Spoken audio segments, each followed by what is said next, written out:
Question number 5 जो है हमारा वो है establish Einstein mass energy relation. ये है 4 मार्क्स में। And discuss some of its consequences, वो है 6 मार्क्स में। तो स्टार्ट करते हैं आइंस्टीन की मास एनर्जी रिलेशन को। Einstein mass energy equivalence is very important consequence of special theory of relativity. जो आइंस्टीन का मास एनर्जी इक्विवेलेंस है वो एक स्पेशल थ्योरी ऑफ रिलेटिविटी का कॉन्सिक्वेंस है, according to which mass and energy are interconvertible. Mass को energy में convert कर सकते हैं और एनर्जी को मास में, that is mass can be converted into energy and vice versa. The relation is backbone of nuclear physics. For nuclear phenomena like nuclear fission and nuclear fusion, and also help in determining of binding energy of various nuclei on the basis of mass defect. अब हम देखते हैं relation कैसे निकाला। According to Newton second law of motion, F equal to dp/dt। Newton के second law से हमने लिख दिया F equal to dp/dt। d/dt momentum है m into v, because momentum is equal to mass into velocity. अब हमें क्या पता है, वर्क डन किसके इक्वल होता है, फोर्स इंटू डिस्प्लेसमेंट के, F इंटू डी एक्स। अब इसको हम डी एक्स से मल्टीप्लाई करेंगे तो ये वर्क डन हो जाएगा dw। ये था हमारा। इसको हम देखते हैं कैसे लिखेंगे, m इंटू dv/dt। जब हम इसका डेरिवेट, यहाँ पर एक और चीज़ याद रखनी है, हम यहाँ पर m को वेरिएबल मास लेके चल रहे हैं, इस केस में रेस्ट मास नहीं लेके चल रहे, इस वजह से यहाँ पर इसका क्या होगा, डेरिवेटिव होगा। जब हम d/dt ऑफ mv करेंगे तो वो देखो क्या लिखेंगे, पहले m into dv/dt plus v into dm/dt। फिर हमें क्या किया हुआ है, dw क्या है, F इंटू डी एक्स है, dx से मल्टीप्लाई कर रखी है तो इसलिए यहाँ dx/dt कर लिया, और यहाँ dm/dt था तो dx के नीचे लिख दिया, dx/dt कर लिया। अब हमें क्या पता है कि जो चेंज इन एनर्जी होता है वो क्या होता है, change in work done. Work done ही तो एनर्जी है, तो dw हमने लिख दिया dk। यहाँ dk क्या है, चेंज इन काइनेटिक एनर्जी, तो dw था, dw को हमने लिख लिया dk। m dx/dt क्या है, वेलोसिटी है, तो इसको लिख दिया v इंटू में dv प्लस v dm, और dx/dt क्या है, वेलोसिटी है। तो dk की वैल्यू क्या आ गई, mv dv plus v square dm। Equation number 1 दे दिया, और ये आ गई हमारी चेंज इन एनर्जी। यहाँ थोड़ा बताया है कि मान लो एक पार्टिकल यहाँ वह है, उस पर फोर्स लगाया, यहाँ इनिशियल वेलोसिटी u थी, यहाँ तक वो डिस्प्लेस कर गया dx, वेलोसिटी हो गई v, यानी कि फोर्स को जब डिस्प्लेसमेंट दिया उसने एनर्जी ले ली, वर्क डन हुआ dw f dx।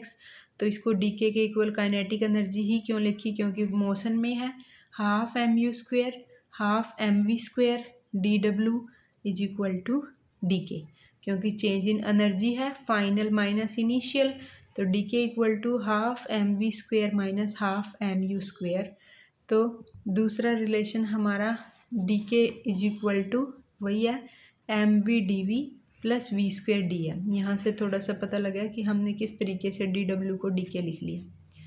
अब क्या है, from special theory of relativity हमें पता है कि E जो है वो किसके इक्वल होता है, mc स्क्वेयर के। यही तो प्रूव करना है।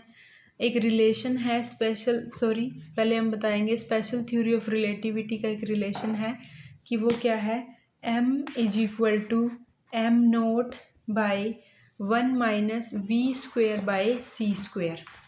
रिलेशन क्या है, m equal to m naught divide by 1 minus v square by c square का रूट।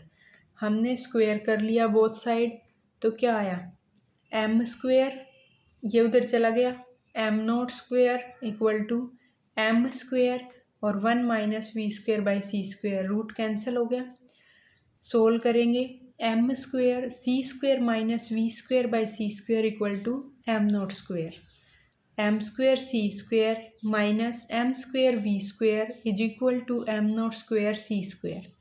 अब इस इक्वेशन को हमने कुछ स्टेप हैं वो याद रखने पड़ेंगे भाई।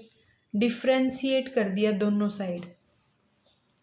अब देखो पहले इसको डिफ्रेंशिएट करते हैं तो यहाँ पर क्या हो गया 2m और dm। ये वाला मास जो है वो हम लेके चल रहे हैं वेरिएबल मास, और ये जो मास है m नॉट वो है रेस्ट मास।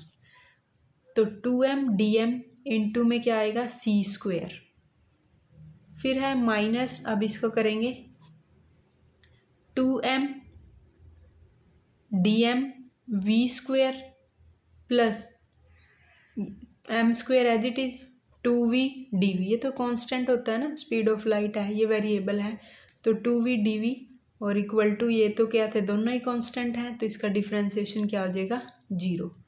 तो 2m dm c square minus 2m v square dm minus 2m square v dv equal to क्या हो गया 0 के। ये होगी हमारी इक्वेशन नंबर 2। अब हम क्या करते हैं डिवाइड कर लेते हैं इस पूरी इक्वेशन में। 2m है तो कॉमन ले लो या फिर डिवाइड कर दो, तो क्या बचा dm c square minus v square dm minus m v d v equal to 0। c square dm equal to m v d v plus v square dm, equation number 3। अब हम इक्वेशन नंबर 1 और equation number 3 दोनों को compare करेंगे तो d k is equal to C square D m के equal आ गया। ये देखो सेम है दोनों इक्वेशन, तो ये आ गया हमारा ये जो इक्वेशन थी m v d v plus v square D m, और यहाँ से दोनों इक्वेशन सेम आ गई, तो डी के क्या आ गया C square D M. Integrate करेंगे दो both side 0 to K D K C square R nought to R M nought to M, rest mass से variable mass D M. 0 to K D K यहाँ पर change किया तो क्या आया के is equal to 0 to K C square M M nought to M, K minus 0 C square M minus M nought, तो K is equal to C square M minus M nought C square. अब है इसको नाम दे दिया equation number 4। अब हम देखते हैं कि टोटल एनर्जी किसके इक्वल होती है kinetic energy plus potential energy के। तो ई क्या है यहाँ पर kinetic energy plus rest mass energy, तो ई इक्वल टू के plus M nought C square. 5th equation जो क्या है ये हमारी है रेस्ट मास एनर्जी, तो 4th को 5th में यूज करेंगे तो E is equal to M C square minus M nought C square, यहाँ पुट करेंगे के की जगह M C square minus M nought C square plus M nought C square, तो ये क्या कैंसिल हो गए तो एम सी स्क्वेयर आ गया। तो यही हमें प्रूव करना था कि ई किसके इक्वल है एम सी स्क्वेयर की। यही था 2-3 स्टेप थे इसमें। अब है बात 6 मार्क्स का क्वेश्चन है, इसमें पॉइंट मेरे को कम मिले, अगर आपके पास और पॉइंट हो तो आप लिख लेना। कॉन्सिक्वेंसेस में नंबर 1 इसका कॉन्सिक्वेंस है न्यूक्लियर रिएक्शन में। Equation explain enormous energy release in nuclear fission and fusion fundamental to both nucleus power plant and nucleus weapons. Second है स्टार एनर्जी प्रोडक्शन में, star like sun generate energy through nuclear fusion, convert mass into energy which power the star and produce the light. Third है relativity, high speed an object, energy and effective mass increase affecting how we understand motion and energy in universe.